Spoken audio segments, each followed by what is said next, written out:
Over on stage, and hey, we're live, everybody.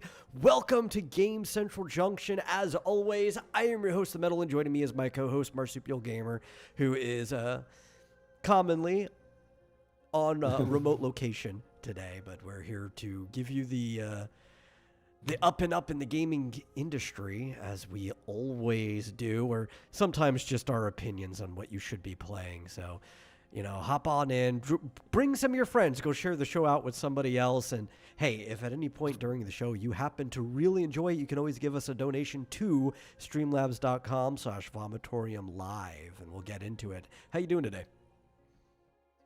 Good, good. You want to see my surprise?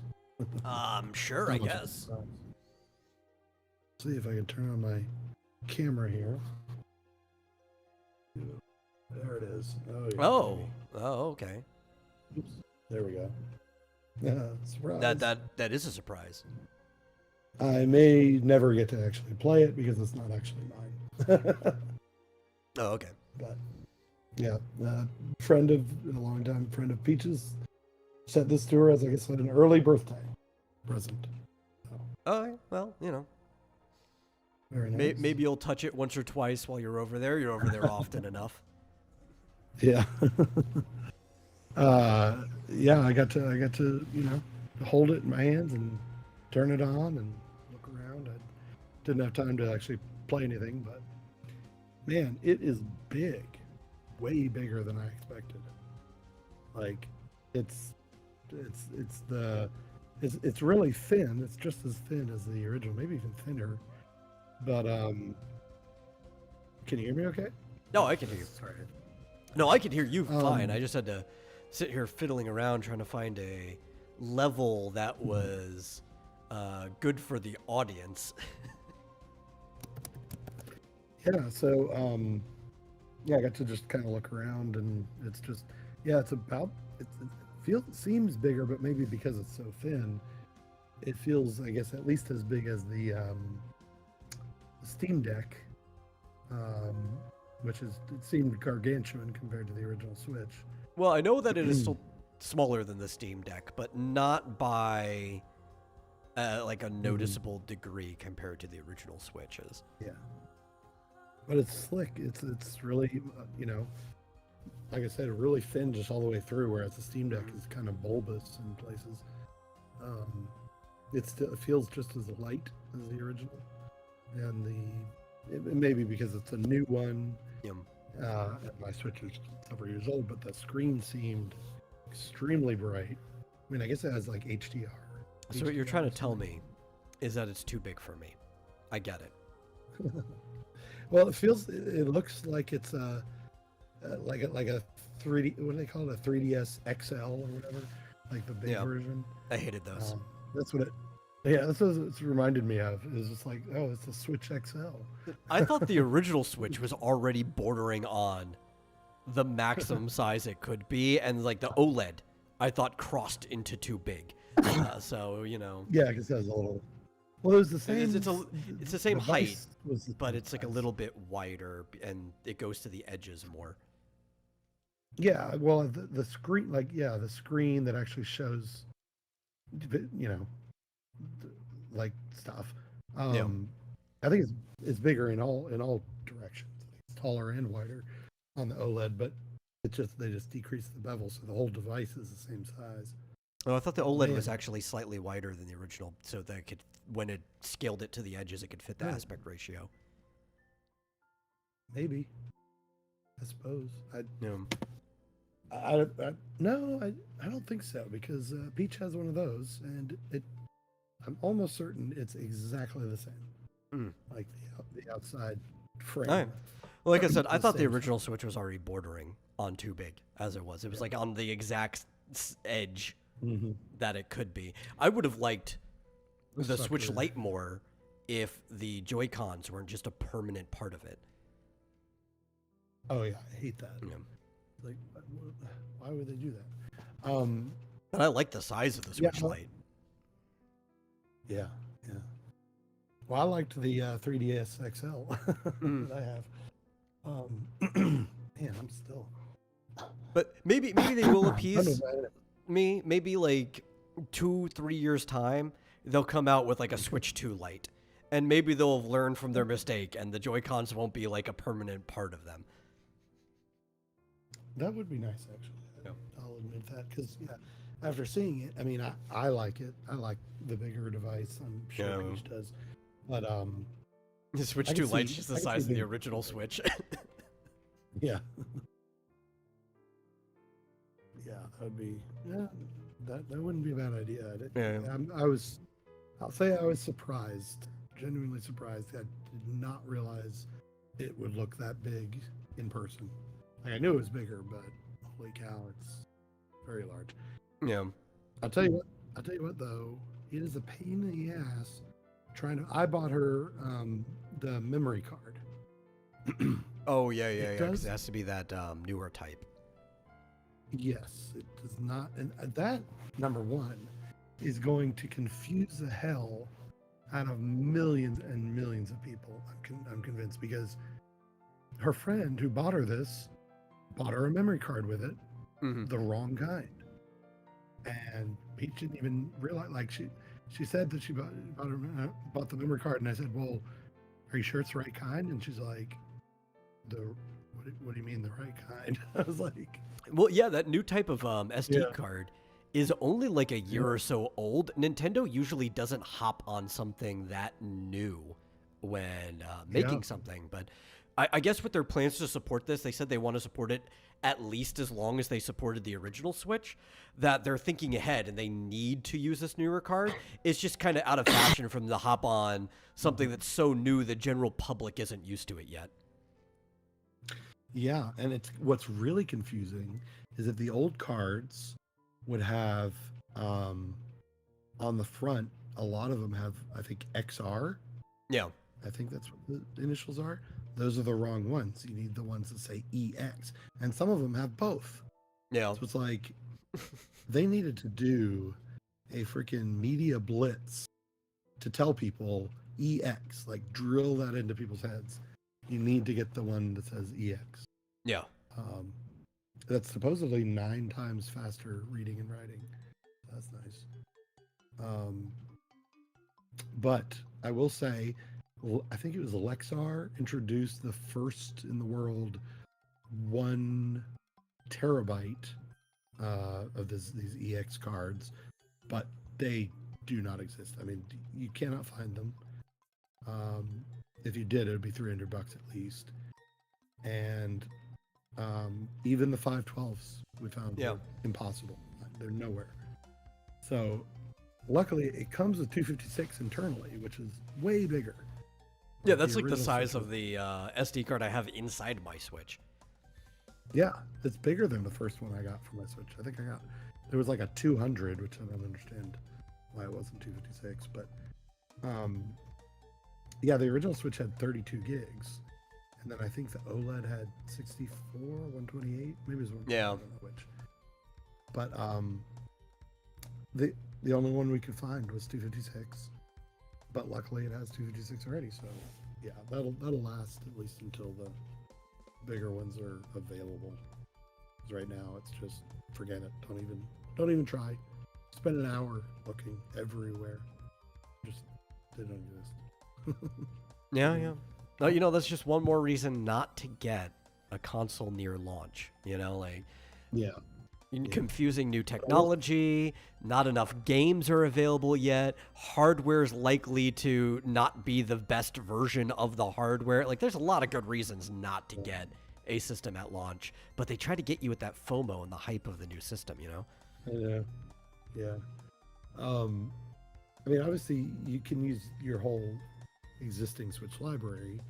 Yeah, but Um, also you could play that whole existing Switch library on your old Switch. Correct. Yeah. Yeah. But I will say, like, I haven't looked at it yet, but she's just crazy about Rune Factory Yeah. and this new spin-off. What is it called? Something Azuma, Fields of Azuma, Trails, Winds, something of Azuma. It looks really, really cool, and like the Switch 2 version looks awesome. But I will say that if you have the the Switch Online membership, or I guess that and the what is it called? Switch Online. The Plus, expansion pass. Yeah, Plus expansion pass. The upgrades to the 2 Zelda games are free. They're both free. Mm-hmm. I feel like I knew that, but I forgot. So you don't have to pay another $20 to upgrade those 2 games. So she has the upgraded versions of those, and then New Rune Factory, and yeah, I'm jealous.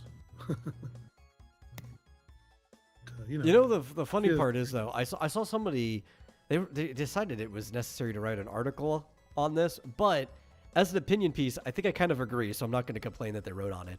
But it was over on GameSpot, I think, and it was maybe even from one of the devs that no longer works there, and they were just kind of like recapping their thoughts.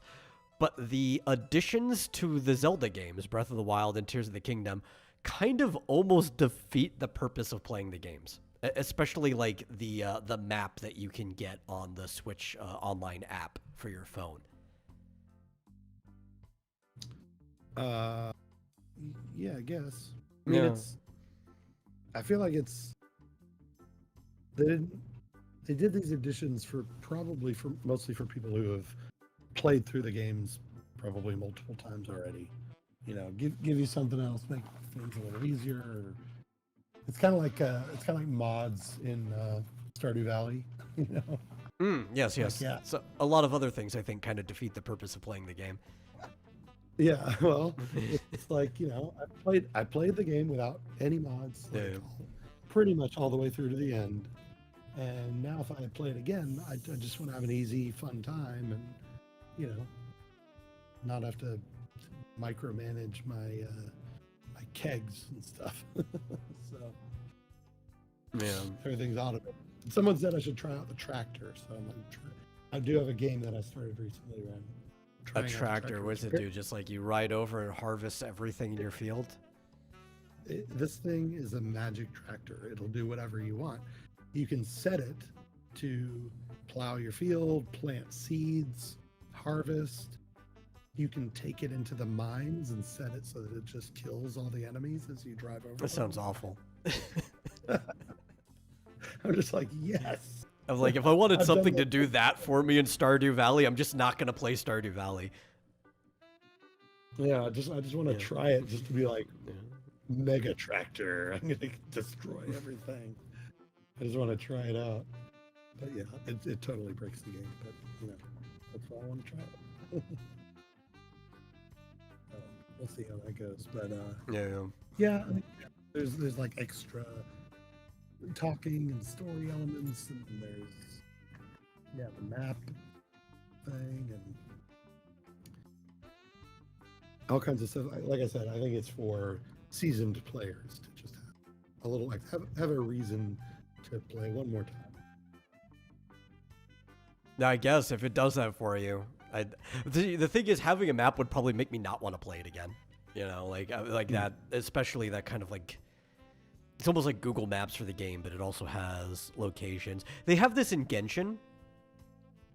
Externally, like Hoyo made something like that. They have a map of Tevat that you can go to. And honestly, I try to avoid using it whenever I can. Like, there's sometimes that something is a little just too frustrating. And I think the only time I ever actually go to using guides in that game is when, which Zelda doesn't have this problem because it's not a live service game. There's a time limit on what I need to do. And maybe there's like a week left for me to do it before like the reward or whatever expires. And it's like, listen, you made an open world exploration game, Hoyo, but by putting a real world time limit on it, you're defeating the purpose of your own game. Yeah, I don't mind cheating if I only have a day or two left to get that reward that's about to expire. But Zelda, I don't have to worry about that. If I'm just tired of looking for something, I just put it down and come back to it later when I'm no longer tired of looking for something. 3 years later, if I wanted. I guess it could also be for people who haven't played but just, get easily frustrated or, just want to, Look, I get it, And the thing is, I do believe that it defeats the purpose of the game. But when you are a business, right, when you're marketing and you're trying to get people to be invested in your game, maybe, like you said, to play one more time, to want to play it again on the new console, get the expansion pass or buy the permanent version of the expansion, whatever you have to do. The idea isn't to get people wrapped up into the purity of your game experience. The idea is to get more money from your game. So if it does get people who maybe never considered playing the game before, but like, okay, well, maybe if I had a map that guided me, I'd be interested. That actually isn't your audience, but it could be more money. Yeah. Plus, it's kind of neat that they put it on the Nintendo app on your phone. So if you don't like it, turn off your phone. Just play the game. Oh, yeah.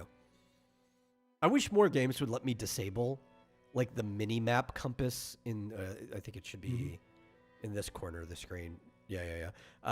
In most games, it'll be up there in that corner. I wish they would let me turn that off. Sometimes I can like kind of just avoid looking at it if I'm really trying to be immersive and learn landmarks and navigation that way. And some games do, but a lot of games just don't. I wonder if Fantasy Life lets you turn it off. I think it was, what was it? I think Breath of the Wild lets you turn it off. Yeah, you can actually turn off. You can in that one. HUD. You can turn off the entire UI. Yeah, there's like an immersive mode. Yeah. ZZZ pissed me off recently, right?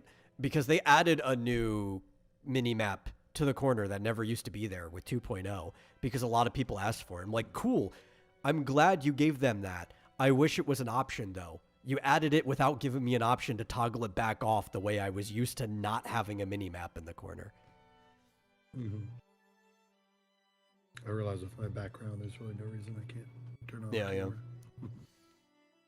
Fizz Chozo's been in the chat. I want to address at least one of his questions or things he said. He did ask, are there visual novels that aren't boring school or dating sims? Yes. Though it depends on, I guess, your personal definition of what a visual novel is. By the actual genre definition and tag, the most popular visual novel ever is one that is not a school or dating sim, and that's the Ace Attorney franchise. What was you were saying the Pretty Derby was basically like a visual it's more or less a visual novel with horse management and racing in between. Yeah. And I mean, though I guess you could borderline call that a dating sim. Like, you don't ever actually romance the horses, but they are all horse girls, so it does get pretty flirtatious at times. Yeah. You are their trainer. You do want, if you want to romance a horse, there's My Horse Prince. At least on iOS. I don't know if it's on Android, but I saw the Angry Video Game Nerd played that game once. Yeah. It was creepy. Speaking of, I don't know, either today or tomorrow, like I might come back on sometime after we get off of here and stream at least a couple hours of Pretty Derby and do some careers just for shits and giggles. It's a fun game, you know. It's a pretty good stream game too, because like you could just like yap without even have to really pay attention to the game too much.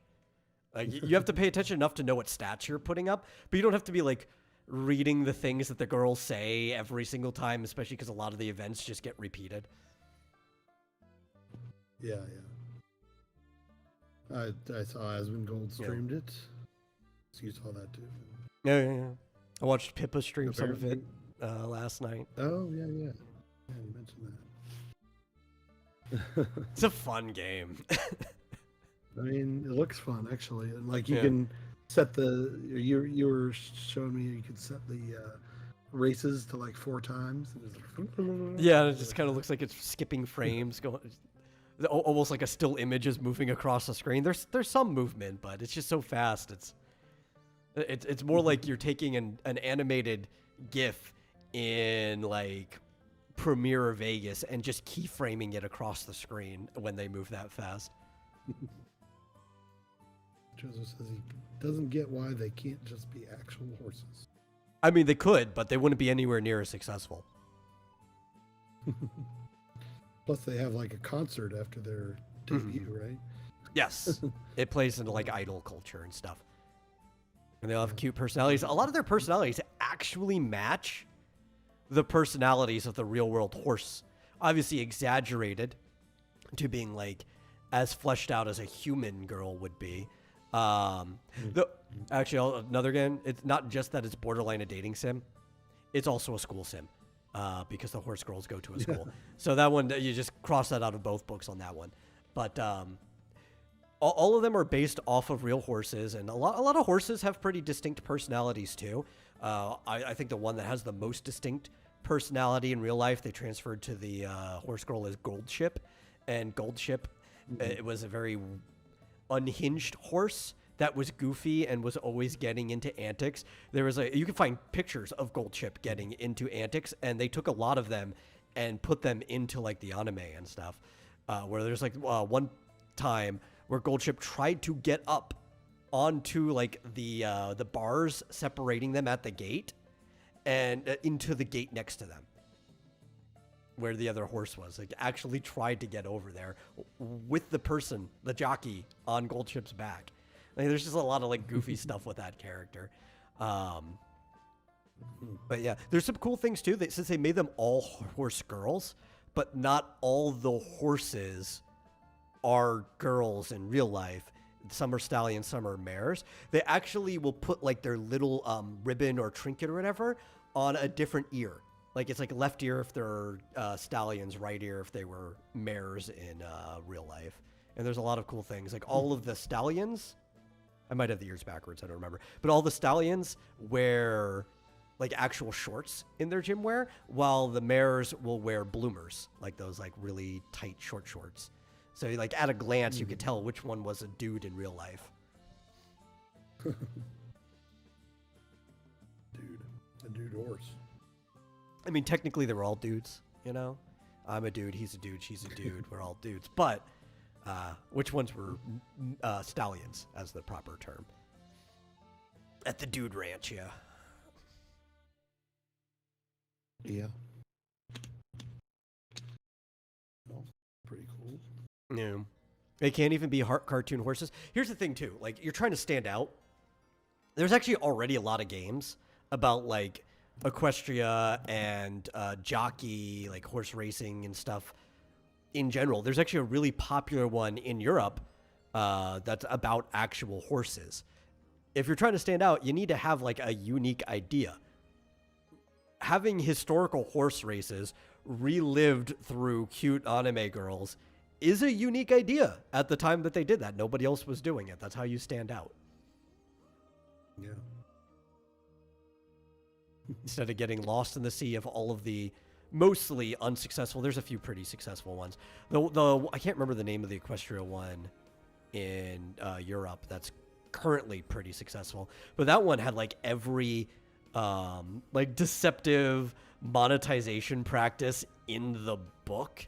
Like when it came to not just having gotcha elements, but like invasive microtransactions and very little stamina that you had to constantly refresh to even play the game. And it was targeted at children that they recently changed laws in Europe based on that game alone. That ended up affecting a lot of games. That game was actually the reason why Genshin and the other Hoyo games ask you how old you are now.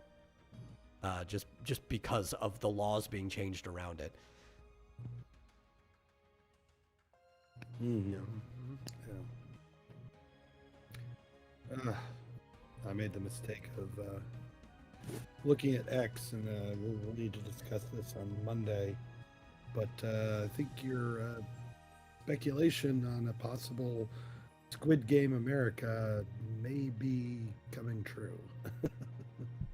I mean, it was a really easy to shoot for just because the ending of the show kind of primed it, you know?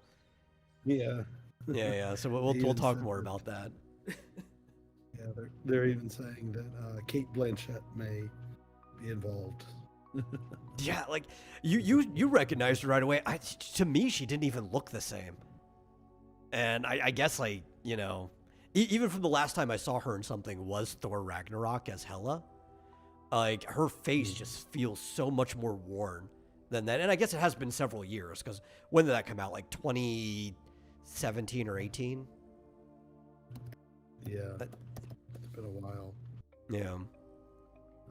But she looked like something. Like I see, maybe it was a commercial or something that's more recent that I've seen her in, where I was like, yeah, just she looked exactly the same as the last time I saw her. Yeah. Well, the other thing that said that confused me was I always expect her to be pretty tall, because for a woman she is. She's like 5'9", right? And the guy that they put against her in the alley dwarfed her so much. Like, that dude had to be like 6'4", 6'5", that she just seemed like a normal, like average height woman by comparison.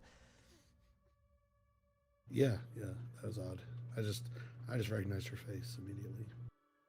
But anyway, Monday. Yeah. Monday. We'll complain about that. There's plenty of stuff to complain about and make fun of in gaming today. So we'll have a good time anyway. Yeah. Which I guess we could start on some of that. I guess the big news is that Microsoft just started laying off basically everyone. I mean, it wasn't like their entire gaming staff at Xbox Studios and everything underneath, but it was such a huge cleave that, like, decimation would be an understatement. Yeah, I wasn't 100% clear because there was all these numbers thrown around, but like some of them, like I couldn't tell which numbers, because like apparently they're laying off a large number of people across the company. Yeah, and the problem too is a lot of the numbers you're getting are studio by studio, so the percentage even of studios will vary depending on what it is. Some they're closing out completely, but I don't think anybody has properly tallied up the exact number of everyone, because like I think the Activision Blizzard number has been tallied separately, even though they're part of Microsoft now. But I didn't see that one. Is it? Yeah, there was a lot of layoffs at Activision Blizzard too. Okay. I saw 9,000, but I don't know if that was just Microsoft Xbox, or I think that might have been what it was. Sounds like a lot, but I mean... Yeah, I'm trying to see if I have... Tens of thousands, hundreds of thousands. And admit it too, Phil Spencer also says that despite rumors, he's not stepping down. He's staying there. So it's like, oh, cool. Everyone's getting laid off, but you're staying. Great, Phil. You know, maybe they need somebody else in charge at this point. But he said that amidst all the layoffs, they were necessary. And I think we probably both agree, looking at the absolute garbage that has been pumped out from that, all of their studios, actually. Yeah. And I mean, I think Elon Musk proving that a lot of these companies could lay off 80% and do just fine. Yeah. Maybe. So, actually, so for some studios, decimation is an understatement. For Microsoft itself, it is an overstatement. So they said that they're cutting off 4% of their global workforce, right? And that's where the 9,000 number comes from. Is total across the whole company. Could be people in the Windows division or the Office or whatever. Yeah. But then we have like specific ones. King was decimated. Basically 10% of their staff gone, which is up to like 200 people at that studio. Just dropped like a bucket, you know? I have a lot of random numbers around here. Like I said, it's like, will that even have an effect? 10%, it's like, how many do they employ? Well, if they lost 200 and that's 10%, that would be 2,000. Okay, I didn't hear the 200 number. We also, where was the other one? I had Activision Blizzard's in front of me. Let's see if I can find it again. They laid off just under 2,000 overall this year. And then later they lost another 650. We don't have any news on what the number of their current layoff is. I'm just wondering how many people are left at Activision Blizzard at this point. Yeah. Well, now 2,000 was the number who were laid off from their headquarters. Yeah, that was earlier. No, not Obi, Activision Blizzard. Yeah. But their headquarters in Redmond, whereas at that time the total they laid off 6,000 in that round in total. Oh, did they? I'm not seeing that number anywhere. Yeah.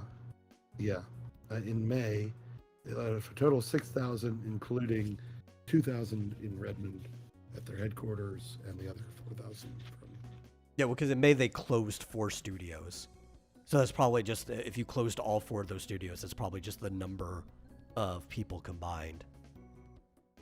I guess those are big studios. But yeah, and this one was even bigger. So. Yeah, because they closed Arcane, Austin. Microsoft did this as well. So this is not related to Activision Blizzard. Blizzard closed studios. Microsoft also closed studios, including Arcane Austin, Tango Gameworks, Alpha Dog Games, and Roadhouse Games, which I don't even know how many people worked in those studios either.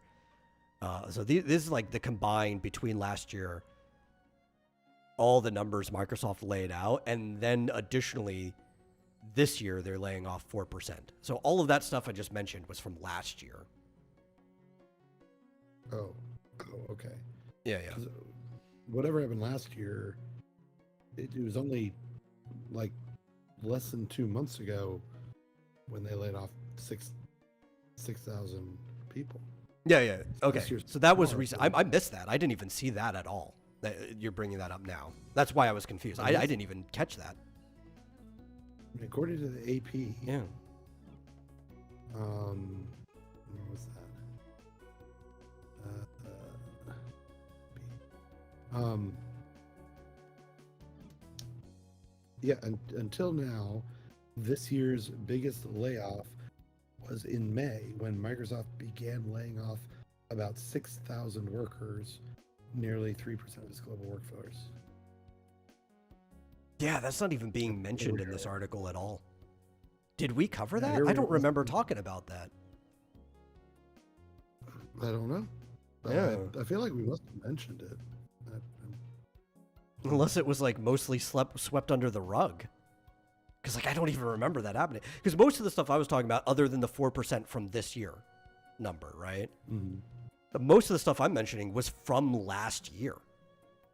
Oh, yeah, no. Apparently, so far, they're up to like 7% of the company been laid off just in the last 2 months. Yeah. Unless the AP is lying, I don't know. Well, they do sometimes, but I doubt they're lying here. It doesn't seem like they would have a reason to. And it doesn't say last May. It says Yeah, that was the thing, because like I'm seeing stuff about May, and that's why I brought it up. But this is the stuff I'm seeing about May is from May 2024. Yeah. I mean, I remember talking about the stuff from May 2024. We talked about when Arcane Austin was shut down, and Tango Gameworks, and all these other ones. Okay, yeah, that was different because apparently this May was mostly, it says software engineering jobs. So it was mostly not game related. Oh, that's why we didn't cover it then. Yeah. Okay. I was say that's a huge number of people lay off for us not to notice, but we really only talk about stuff that's in the game industry, and I mostly find our stories from sites that report on the game industry. Right. The funny thing is though that almost all the stories mentioning this new 9,000 are mentioning the 6,000. Yeah. So recent.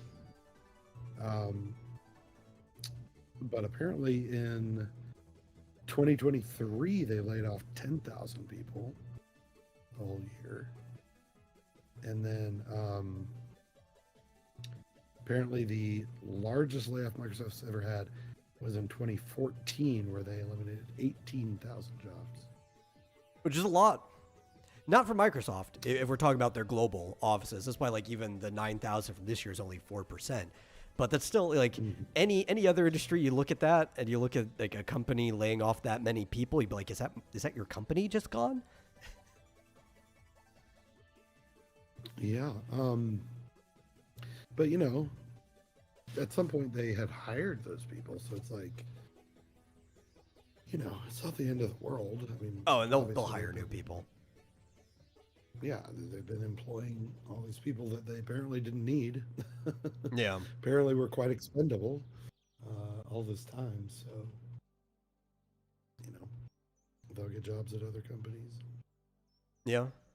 Fischoso has a question over on YouTube pertaining to YouTube. He said, is everyone going to have these numbers in their chat? I think he's talking about the new community leaderboards where you kind of gather experience over on YouTube and by commenting or super chatting or a few other ways. And it'll give you like a little number next to your name, whether you're first, second, or third place. Everything after third doesn't matter. Yes, everyone will. There might be a way to toggle it off from like my side, so where none of our stuff have it. I don't know. I haven't looked. Not that I would necessarily want to. If it gets people talking in chat, like I'm not going to look a gift horse in the mouth unless she has a pretty mouth. Yeah. But you could turn it off yourself if you don't like it. There's actually in your personal settings, if you click on the icon, you go to you, there are settings for you to turn off the community leaderboard stuff if it personally annoys you. Is that, you said in settings? I believe so. It should be under your personal YouTube settings, and there'll be like preferences and stuff for like live streams and everything, and you can turn it off. Yeah. That's if you don't like it, Like I've got no reason to turn it off. If for some reason people actually came in here, they wanted to be first place, good. More comments or chats, good for the metrics. I don't care. The fact that you have the option to toggle it off yourself, have fun. Do whatever you want. Play the game the way you want to, even if I think you're playing it wrong. Exactly. I don't know where that setting is. Maybe under... I don't know. I don't remember exactly. I looked it up earlier. In case this question came up, I kind of foresaw that somebody would ask this question on one of our streams lately. So I'm like, I'm going to kind of look up what the answer is, but then I forgot it between now and then. Yeah, if you click on your icon in YouTube at the upper right corner, at least on a web browser, and go to settings and then privacy, there's a toggle that says turn off, leaderboard participation. At least that turns you off. I don't know about other people. Yeah, it's just whether you see it or not. That's kind of it. And it also makes it to where you don't get like experience or whatever. So you're not participating in it. Yeah. I think in larger chats where there's a lot more people, it's a bit less distracting because it'll just be like the top 3 or whatever. Yeah. And if there's 100 people, it's going to be... Well, okay. I also have to correct Fischoso. He says, I'm always going to be number 1 because I'm the only person here. There's actually several people here not chatting. You also weren't even number 1 when you came in. Technically, Mike was. But you will always be number 1 because you just chat more than anybody else does whenever you're in the stream. Again, not complaining. More chats we get, the better for metrics. But it is what it is. You'll always be number 1 in my heart. But from my end, I can always see how many people are watching, which there are very few. Most of them are from YouTube right now, but... I can't see who's watching though. Unless I like go in. Twitch was kind of cool about that. Hey Joshua, I always assume he's watching. Twitch was kind of cool about that, but also a little invasive. Because if you were to lurk in Twitch, somebody could go over to like the community tab, and they could see everybody who's currently watching the Twitch stream unless you were watching like logged out, but then you couldn't participate in chat anyway. I don't know if Kick lets you do that. I find that annoying because there's some stream with people I like. Obviously, I'm subscribed to them. I'll log in, but like those little avatar things some people have, like show you as a little person, pixelated person, and when you chat, a little bubble appears over your head. But if you just lurk and you say absolutely nothing, you still appear on the screen. It's like, well, I know. So the problem is the fact that like everyone can see it. So obviously, it's never been a problem for me because like nobody knows me. But I've been in chats where it's been a problem for people where you're like watching a bigger person. Some random guy is just like stalking the community tab to see if anyone appears. And then some other like big name person is just lurking watching, right? Like maybe two VTubers are watching each other or whatever. And then someone in chat decides to ping them, like to at them. And then the person on screen is like, hey, please, if somebody's lurking, don't just like call them out. You know, this could be their entertainment time. It's like, yeah, you had to be that person? Really? Yeah, I mean, it's kind of nice that in YouTube, if you want to make yourself known, just do a simple chat and then start showing up. But why does it force you to be like, you know, if you're a big YouTuber or whatever, it forces you to be on, you know, if you don't want to. Yeah, it forces you to be on when you wanted to be off. Yeah. Yeah. I guess like you said, you could log off, but like then it's hard to find plus some. That's why you need an alt too, right? Like a separate account that just like, here's the account you stream and do stuff with. Here's the account that you actually subscribe and follow things with, right?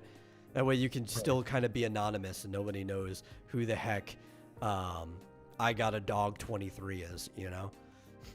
Yeah. Man, I need to get some sleep tonight. I read Joshua's chat. I thought it said, "I'm listening while decoding." That's just where your brain is at. Yeah. I don't know. Yeah. Weeks. He said, "I'm listening while doodling." Hopefully, doodling catches the raven. I appreciate lurkers. I'm a lurker most of the time when I go anywhere. I don't often participate in chat unless I know the person. Then I'll hop in. I'll say it. But like most chats, I just lurk. It's fun. You can do other things while you're lurking. You don't feel like you have to participate. So I even though barely anybody watches us, I want people to feel free to lurk here too. I think we have enough going on, enough rapport between us that people can feel free to lurk if they want to. But, you know, again, if you want to chat, you can't. You want to know what made me the most happy, like, been, you know, outside of personal things, just the happiest person this week? I don't know if I do, but go anyway. The fact, and this may have been happening without my noticing before, the fact that I finally noticed that Flit is back on X. Like, oh yeah, he's been there. He's tweeting all the time, several times a day, and I'm like, hey, did he give up on mines? I guess. Oh, a long time ago. Like, I'll see. I've been paying attention. When I first started to notice him this week, I mean, all you have to do is like reply to one thing, and then all of a sudden you see like everything he says in your timeline, and it's like, oh, Flit's back. That makes me happy, especially because he retweets a lot of fan art of Raven. See, but now that you mention it, you're gonna scare him back off. Like, you know, it's like the groundhog seeing his shadow. Yeah, the Flit seeing marsupial. Yeah, gushing. We're not talking about animation today, Mr. Joseph. Let's talk about games. Yeah, which I guess that could apply to games too. And he does say animation and video games. That is in the question. Oh, I missed the last line. That's yeah. animation and video. Okay. Well, it wasn't the topic we're on. Maybe we'll get back to it, but why wouldn't they be? Like, it's probably just because we're not Asian, but I know enough Asian people myself, and I know enough about the culture that I understand, like, school is literally the biggest aspect of their life. And he does. Joshua's right. You ask that question every stream, Fizchozo. Fizchozo, for anybody who watches this regularly, just often asks the same question. Sometimes he thinks he's asking a new question, but really he's just asking the same questions all the time. And we always give an answer and he doesn't care. And he's going to go and he's going to ask it again, but we'll answer this anyway. High school, or school in general, but specifically high school, is the most critical and crucial part of not just Japan, most of Asia's, like Southeast Asia, with that shared culture. You can see it in South Korea too, parts of China, some of the other islander nations. It is the most critical part of their life, to where, like, basically they're preparing for it as if they're in high school for years before they're even in high school. And even when you're in high school, you're probably schooling anywhere between 9 to 14 hours every single day. With, like, after cram school and stuff like that. So, like, that is literally just the culture. I don't even agree with the premise. I honestly think that you would have to seek out these games to find them, because I could easily find them without seeking them out. I mean, but you'd have to be looking for them, wouldn't you? I mean, would you just run into these games? Like, I don't see any of these things. Like, it's definitely more an anime than games, but there are plenty of games, right? Yeah. Like, one of my favorite ones that actually does take place in school, the Persona series, very popular series, right? And like the school's a big function of Persona. There's a lot of visual novels. Danganronpa is a good one. Like, that's actually a death game that takes place in a school where everybody, it's almost like a Squid Game before Squid Game, except instead of being lured there for a big prize, they actually are students in a school, and there's somebody there that's making them play these games and everything against each other for survival. It's a very, very dark but fun game. Well, yeah, there's a lot of them. Like a Dragon is a Japanese video game, right? Does that take place in school? Well, that's the thing too. Like, we can't Evil. equally find, or even more, you could say more, games than school games that are out there. Mario is a Japanese game. Yeah. Right? Like, everything Nintendo makes is a Japanese game. Yeah. Although Zelda sometimes takes place. Well, I guess maybe only once. Skyward Sword sort of revolved around a school, I guess. Yeah, it did. The most recent mainstream Pokemon game revolved around school, but that's like the only time. Every other Pokemon game, you're basically ditching school. You're more or less a homeschooler up until you're ready for high school, but instead of going to high school, you're just going to go get your Pokemon master's degree by doing field research. That's like literally the plot of every Pokemon game until Scarlet and Violet, right? I can think of so many out there. It's like it just has nothing to do with it. I mean, X and Y are kind of on a vacation. More or less. I mean, you're still kind of starting your Pokemon research journey in X and Y. Like a lot of times, I think Ruby and Sapphire are the same. Like, you just moved to the new area, and you're like, okay, well, this is where I'm gonna go get my master's degree, and like, I'm new to this area. Let me go do everything. It's like, but yes, Asian people can move past school. One of the most popular games of the last console cycle was Animal Crossing New Horizons, and the entire Animal Crossing series is about being an adult who moved into their first house. And became mayor in some cases. Yes, in some cases. In that one particular case. Yeah. Sometimes getting a job too, right? Like with the Happy Home Academy, which they did that twice. One with a standalone game, one with an expansion to New Horizons. Yeah. Although technically you get a part-time job regardless because you always work for Nook at the very beginning. Look for Nook? No, you work for Nook at the very beginning. So you always at least have like that beginning temp job before you start doing other things. Yeah. True. Yeah. But we were talking about the layoffs, and there's a bunch of news packaged in there other than just the fact that a bunch of people got laid off, because there's a lot of studios that are either suffering or even closing, and even some games that were getting canceled. Right? So some of the games that are suffering, we have Black Ops 7 is being affected by it. Forza, the next one for that one, is being affected by it. We know Sea of Thieves and anything that Rare was working on. Rare took a big hit for being something that's been with Microsoft for quite a long time now, right? I think, when did Rare get picked up? It's like right at the end or after the N64 era, right? Like right around the transition to GameCube. Which is so long ago. I think Rare's been at Microsoft longer than they haven't now. Guess so. Yeah. They were bought by Microsoft? Yeah, they were bought by Microsoft way back in the day, and they got laughed out because for some reason Microsoft thought buying Rare would get them Donkey Kong. What? Yeah.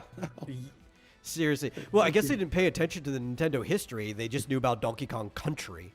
And they thought that Donkey Kong Country was coming with Rare when they bought them. There's no fucking way. No. This is like... That had to be a rumor. It is an anecdote by someone at Rare. No, that's just... Yeah, I don't doubt you, but I'm willing to bet that was cope and just, maybe, or not, or that person sort of not understanding how mergers and acquisitions work. They had to have done their due diligence, and they would have known which IPs they were getting or not.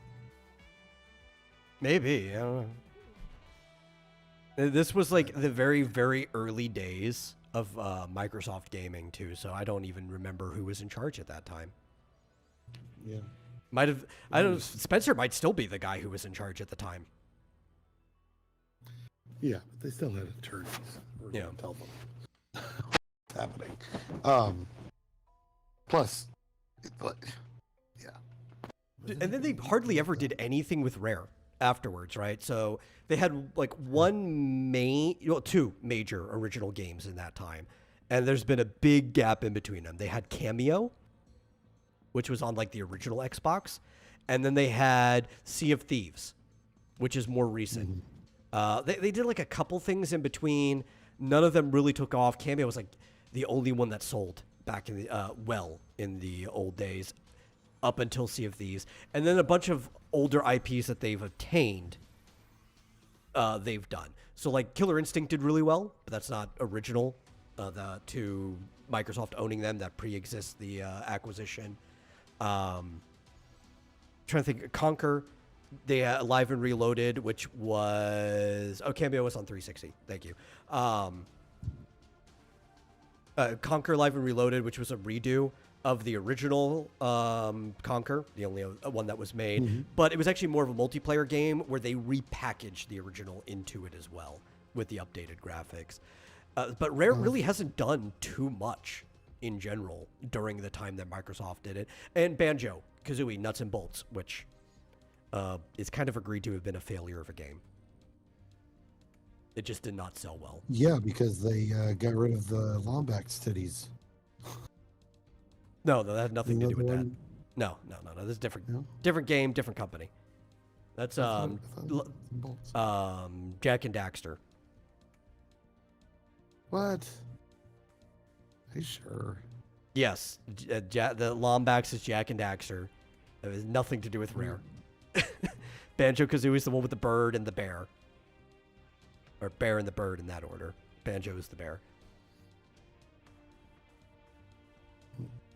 These two games have absolutely nothing to do with each other. No. Wombax was in Ratchet and Clank. Ratchet and Clank. Okay, I even got that one wrong, but I knew it wasn't Banjo-Kazooie. Okay, gotcha. Yeah. Oh my god, can't keep these all straight. Yeah, I know. There's too many of them. Well, so that one I'll even I'll take it. Like, I was completely wrong on that, except for the fact that it wasn't Banjo-Kazooie. I was never even really into either Ratchet and Clank or Jak and Daxter. I played like the original Ratchet and Clank maybe once back when it was new. And then I played like one of the sequels or two way later with Buck, and I hardly even remember playing it. And I've played Jak and Daxter, but all three Jak and Daxter games are kind of like a fever dream in my head back on like the PS2 when they were new. Banjo-Kazooie, though, I've replayed those games way too many times. So that was the one that's what I'm familiar with. I like Banjo-Kazooie. If it's just as why did Microsoft acquire Obsidian? I mean, same reason they acquired everything. Yeah, if you look at the games they've made, I don't know how many of them were actually their IPs, but they've been in charge of some really good games. I hear Pillars of Eternity, maybe.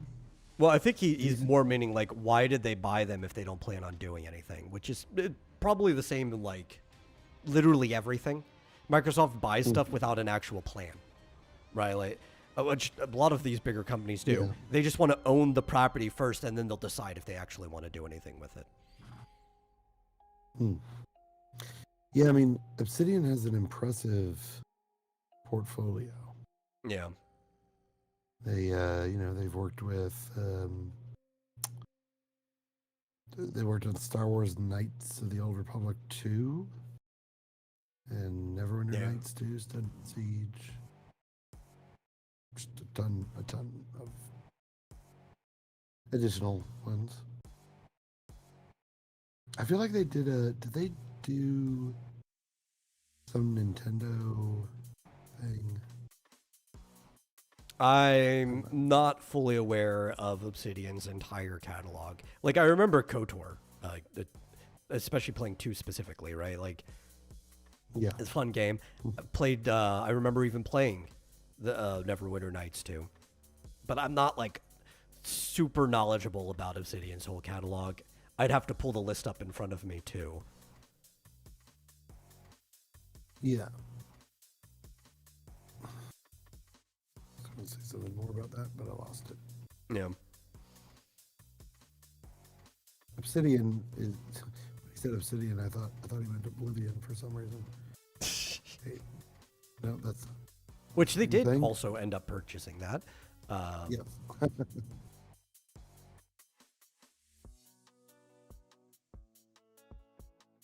Fallout New Vegas. That was a good one. Yeah. New Vegas as well, yeah. Yeah, they wanted the talent and the experience, I guess. They don't have to do, after being acquired by Microsoft, they didn't have to continue doing old IPs, sequels forever. But no, but it'd be nice to do something, which they did eventually. The standalone thing. I'm trying to remember what it was called. After seeing it, it just wasn't interesting to me. It was like they were doing their own kind of Fallout-esque thing in space. I can't remember the name of it. Starfield? No, they went up that one. Were they the ones doing Outer Worlds? I'm trying to remember. Oh, yes. Okay. Yes, Obsidian did Outer Worlds. That's what I'm thinking of. When I looked at Outer Worlds, it just did not look appealing to me. It didn't look like what I liked when they did New Vegas. And it's just like, eh. Mm-hmm. Yeah, well, it's a different kind of game, I guess. And that's one of the things, too. We look at the names, and that's what Microsoft wants. They want the name of the studio. They're willing to, for the most part, gut a studio and put new people in it. A lot of times you look at this stuff, there's maybe some people remaining, but there's not as many people in the studio that made the last game you liked from the studio. Yeah. I get the feeling that they have a certain number of, basically really good project managers, or I think they call them program managers. Yeah. And they can only handle so much. So it's like, okay, well, we just acquired this IP, but we can't really do much with it for the next 6 months because we're already kind of booked up. So they put it on hold and then come back to it, and either move move those people to other departments, other games, or just lay them off. Viz Joseph says, Tim Kaine was behind Outer Worlds. I liked Tim Kaine. Why did Outer Worlds look so bad then? Did it look bad? Yeah, it looked very boring. Oh, well. Speaking of gutting people, after basically being at Rare for like the entirety of Rare, Greg, I think it's, I don't know how to pronounce his last name. I said this last night too. Males, Malis, I don't know how you say it. I'm just going to say Males. Greg Males left. He did Banjo-Kazooie. He did Sea of Thieves. He's just a long-time designer and director at Rare, and he dipped out during this. We don't know if he was laid off or if the layoffs caused him to leave of his own volition, because sometimes that happens with people who are in higher positions. They're just like, hey, if you're cutting my crew, I'm leaving too. But he's gone. He's no longer at Rare anymore. Yeah. Hopefully he'll move to Playtonic, and Playtonic will finally make a decent game. Are they the ones that made that Playmate? No, that's a different game. No, the Ukulele, Oh, right. which is the Banjo-Kazooie like game. And they're the ones that the community leader yelled at me and banned me. Yeah. That was kind of hilarious. And this also might have just taken the cake out of all of these different things getting affected by the layoffs. Perfect Dark's reboot is now canceled, and the developer that was going to be doing it is shutting down entirely, which is crazy that Perfect Dark was being made by some development studio that isn't Rare, given the fact that Perfect Dark was a Rare game. I guess because Microsoft just didn't think Rare had it in them. But I guess nobody did, really, because they were trying to make this like their first quadruple A game. They were putting so much money into this game that was never going to make it back. I don't know if anybody told them how dumb this idea was, or maybe eventually they found it out, and that might be the cause of all this. Who knows? But yeah, they're shutting down now.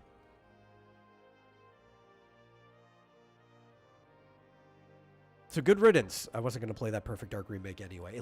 Or reboot. It looked bad.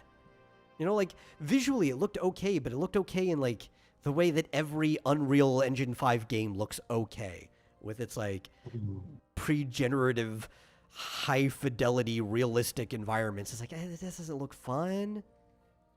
Was I even going to do in the game that made it even feel like Perfect Dark?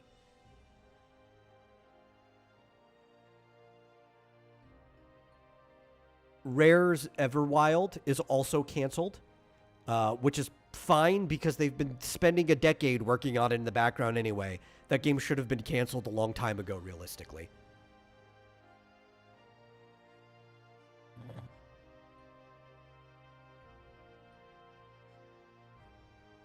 Let's see what else is on this list.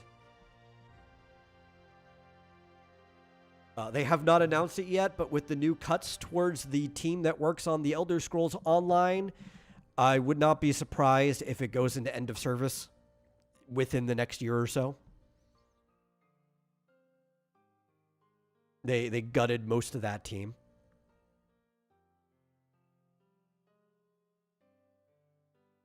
I mean, maybe there's enough of them around that you could run it in maintenance mode. You don't really need that many people to do that, but I would not be shocked if it goes into service. I don't know if Microsoft has any plans on keeping the Elder Scrolls Online running. MMOs are kind of a cost sink.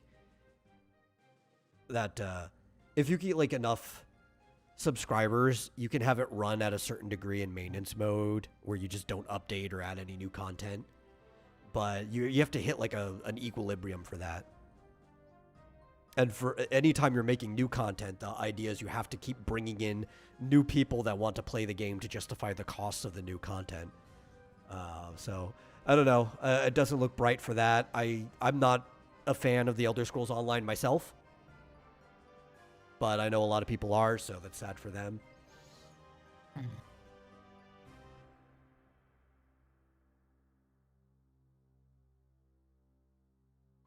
Apparently, all the games that were shown in the Xbox showcase this last June, or the June that just passed, are safe.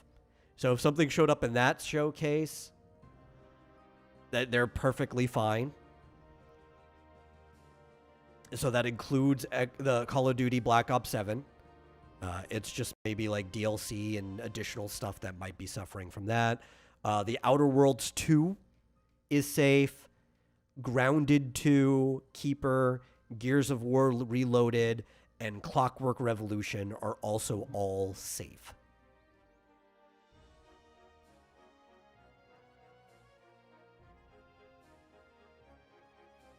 And I think that's it, maybe. You okay over there?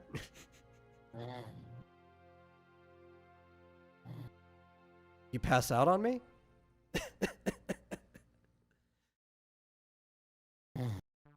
I think he passed out on me. Okay, well, I guess I'll just have to carry this. You might hear a little snoring here and there. Maybe he'll wake back up. Doom and Quake veterans. New FPS is cut as well. I don't even remember what the name of that was going to be. We just know that they were working on it. John Romero was behind it. So all the funding for that's gone. We don't know if that means the game is gone, but the funding is. Here, you know what? Until he comes back, I will mute the desktop audio, so only I have to hear him snoring.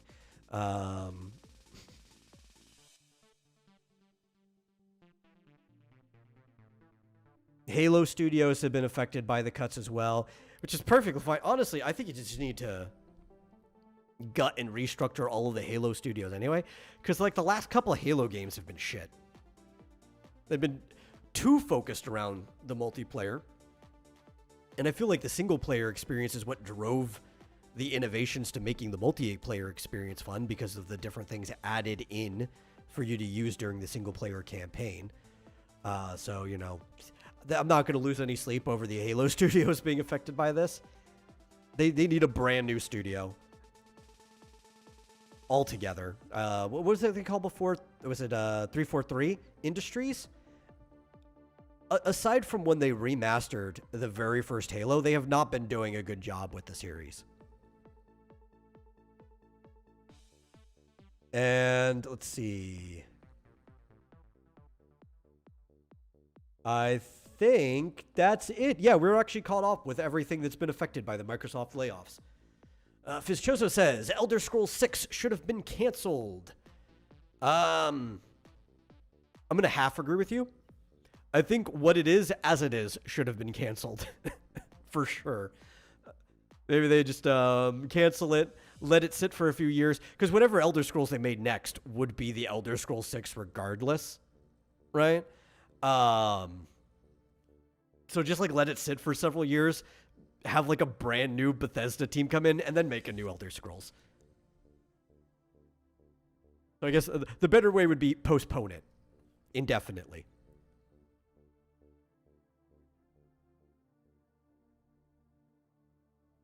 Let's see.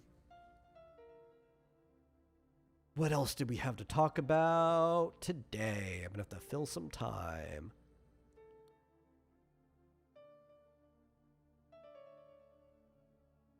Here we go.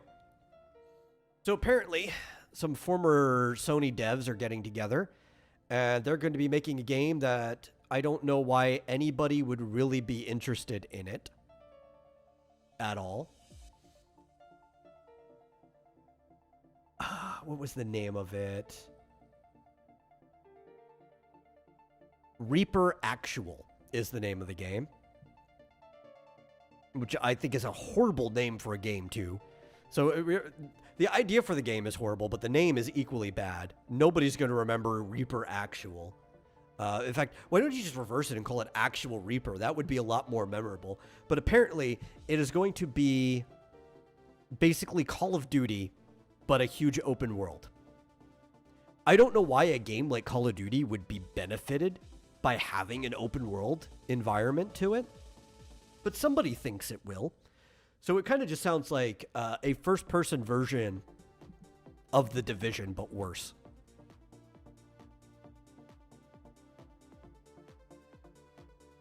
This is the type of stuff people are wasting money on. Will it sell well? It'll probably have a decent launch if people see it, though I think the name and branding is probably going to hurt a lot of its potential launch sales. But after that, I think it'll probably peter out. Like, I don't know if there's a big enough audience that would want this, because most people who like these type of shooter games, if there's a good enough multiplayer, maybe. Like, if it's a good enough PvP. But that's what people who like Call of Duty and these type of games really want. At least to the point that they've separated the audiences so much. Maybe if it had a good single-player campaign that runs you through the map. But if they're just relying on it being open world and their exploration and stuff like that, I don't see it being very attractive to people. I really don't.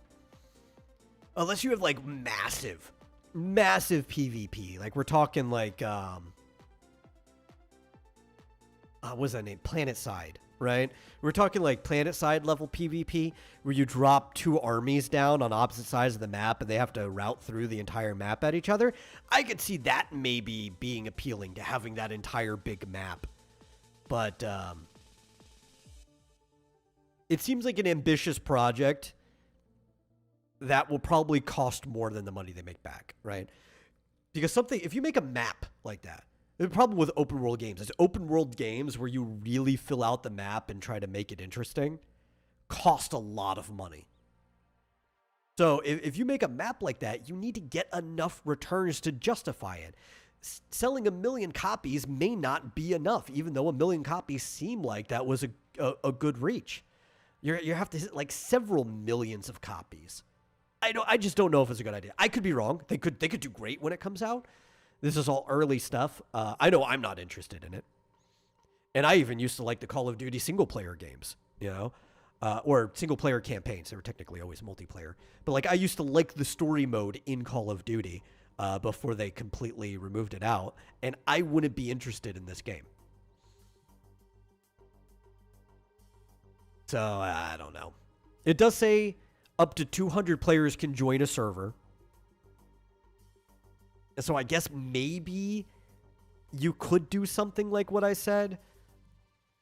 From what they're showing in the gameplay, though, it seems more like random chaos than anything else.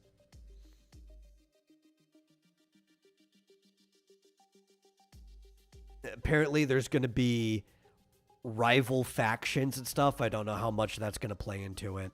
Maybe I should reserve judgment on it. I did watch the trailer for this before coming onto the show. It didn't look that appealing from the trailer alone. So I don't know. Let's see. You said unless it's a small map. Yeah, I mean, if it's a small enough map, their map's not small.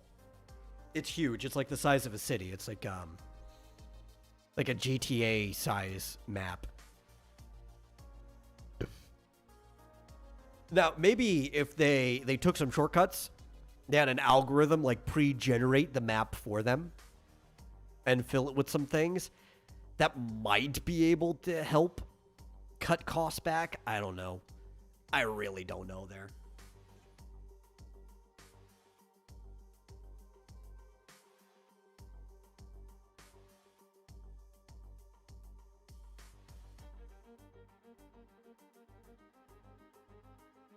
Is there a system-based content? System-based content. I need you to be more specific on that.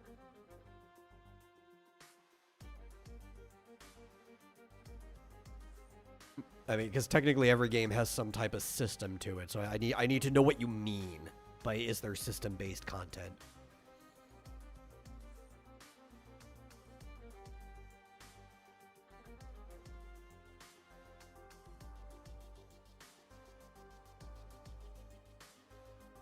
I will wait a minute or two.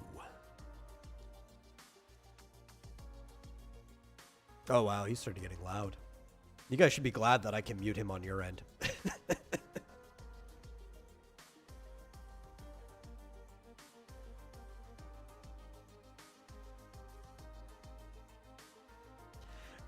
Stuff happens like in The Sims where the game generates stuff. I don't know. That has not been shown off or said yet. Maybe. Possible. I would hope so, right? If you're trying to do like an open world thing that takes place in a lively city, and there's like rival factions doing things, like it feels bold to assume this, but you would want to assume that it would have some type of generative system that has events and activities happen throughout the map while you're playing it.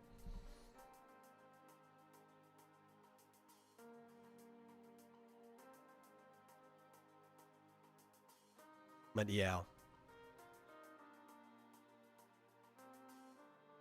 I guess the last thing we'll talk about is one of the dumbest ideas I've ever heard, but I wanted to laugh about it. And it is... what's it? The thing's doing it. Affirm plus Ixola are coming together to give you BNPL, or Buy Now, Pay Later, for DLC. So you'll now have options through a service to basically get your in-game DLC now and pay it off later. Yes, you can go in debt for parts of games that have been cut off that you don't even technically need, but the developer decided we're going to limit your enjoyment by not putting this in the base game, even though we already decided it should have been. Not all DLCs like that. There's a lot of DLC that gets actually produced after the game is made. But we have seen in many years that a lot of the biggest games literally cut content that were planned to be out at launch for DLC. And apparently it's only going to be in the US for now, of course. Where else would you put that type of service first? But it will be coming to Canada and the UK very, very soon. I'm just like, what kind of person is so desperate, so into the FOMO, that they would want to technically go into debt? Not a lot of debt. It's only like, sometimes it's only $20, $50, but you want to go into debt to be able to play your DLC now. That just sounds stupid to me. But hey, there's a lot of people that will get a payday advance loan to be able to put money down on a layaway or a pre-order for a game that's not even out yet, just so that they're one of the first people to pre-order. I'm like, you know, you could have waited till payday. I don't think the game's going to completely disappear.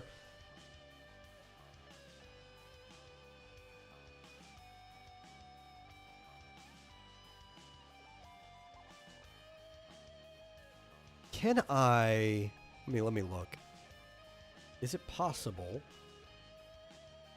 to mute him? I think he has admin privilege, so he should be able to unmute himself if he ever comes back. There we go. It had started getting so loud that it was even starting to bother me. But then again, it is right in my ears. So, yeah, there are a lot of morons out there, Fizzjo, so I agree. Shoot, man, I would rather even wait a couple years to eventually play a DLC, maybe even get it packaged with the game, like a Game of the Year edition or something, than borrow money from a company to be able to play it now. Like, come on, it's not going anywhere. I feel like the people they're going to get, though, are going to be the DLC that's attached to games with live services, right? So, no, I know you guys couldn't hear. I had already muted it on your end. I could still hear it, though. So I needed to mute it on my end. But yeah, there's a lot of DLC that impacts a live service, especially like multiplayer games.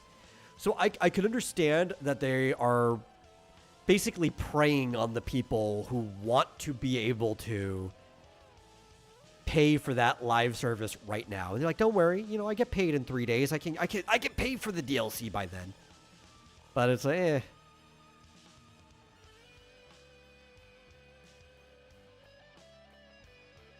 I just don't think it's a good idea. As a middleman, right? And like, what would be the point of the service? They have to be making something back, right? There's got to be some interest on it, because there'd be no point of the service otherwise.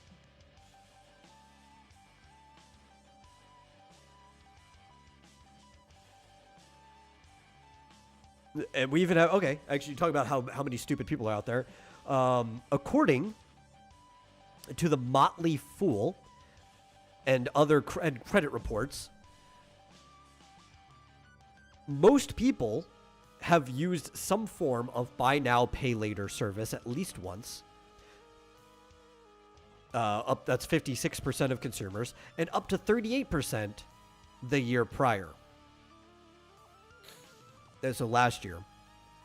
But it depends on, like, what does buy now, pay later entail? Like, how many things? Does layaway fall under buy now, pay later? Or does a pre-order? No, I guess you have to put money down for that, so not. I guess anything that's basically like a payday advance loan, right? I need to see, like, what things fall under that. Let me pull this up, because I'm confused. I don't know if I've ever used a buy now, pay later in my life.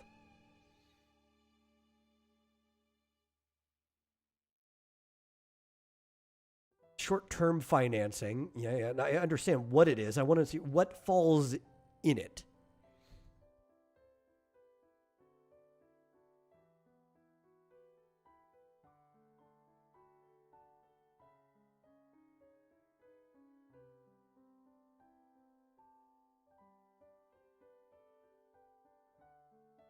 Yeah, I'm not getting any direct answers. Is this a plot by Nigerians?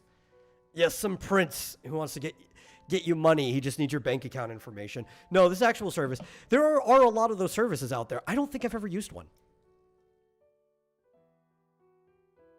I'm like, thinking off the top of my head, I don't think I'm in that 56% who's ever used a buy now, pay later service. I've always been like the opposite. I pay now, buy later, right? Like I've done pre-orders.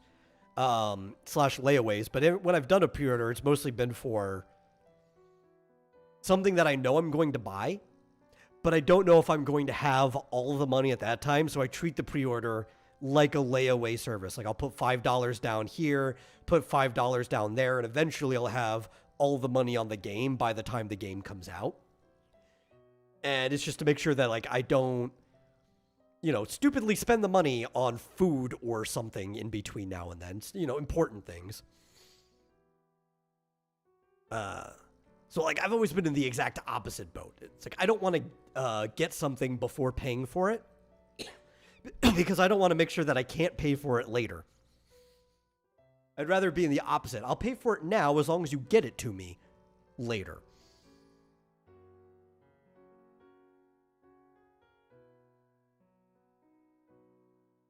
Yeah, I don't know. I would say stay away from these services if you can. But I guess also, like, I'm the type of person that I've never even had a credit card, which I guess a credit card is in effect a buy now, pay later service all of its own, right? I've never ran off a credit. I don't like the idea that I have to owe some company something later for something that I purchase now. It's just like, what if I don't have the money later? That might be very much the Irish American in me to have a complete distrust for credit services. I'm sure that's not the only group, but like I don't know if I've known any other people of my particular ethnic background that also have had like credit cards. Like no one in my family has, extended family, none of friends in those communities have ever had it. I'm sure like you could probably think of a lot of other cultural groups as well. But I think that's probably just my ethnic heritage that like I'm just wary of even having a credit card at all.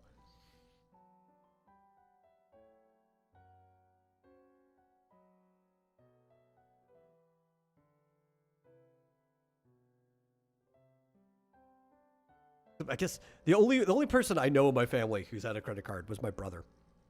And he ended up he ended up abusing it. Like he did it because he wasn't planning on paying it back. He got a PayPal credit card and got to the point that his PayPal account got like closed and canceled. If that that paints a picture for you. Which makes me laugh every single time I think about that. But yeah, I think that's it for everything I really wanted to talk about. Super Mario Strikers was added to the Nintendo GameCube Plus expansion pack thing. Or, I guess the GameCube is only on the expansion pack. And that's about it. There was an expansion or update to Star Rail. That's really fun. I played through it. We're really far behind. I need to get back to streaming some stuff. So I think I'm planning on, like I said, either later tonight or maybe around this time tomorrow or whenever we're available. I don't know what the schedule is tomorrow. Maybe earlier. I'll do like maybe a couple hours of Pretty Derby on stream. And then sometime soon we're going to get back to playing Star Rail, which that one's going to have to be a pretty long stream the next time we do it because we're so far behind. I don't even know what I want to do, like whether we need to just finish the mission we're on, whether I want to start Amphorius. I want to also play other games as well. I just need to actually get on stream and do it. So no matter what, within the next 24 hours, you will see me back on stream for video games. So thank you all for watching. I'm going to try to close this out a couple minutes early. Maybe if I'm rambling during closeout, we'll make it to the end anyway. But I'm the Metal.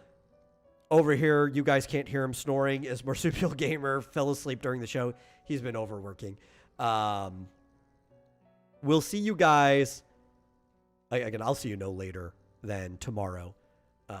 Saturday, movie nights in the Discord. Come over. We're starting Digimon Frontier, which is not a movie, but I still just call them movie nights anyway. And we'll also see you for Super Serial Showtime on Monday at the same time, as always. So, stay classy, folks.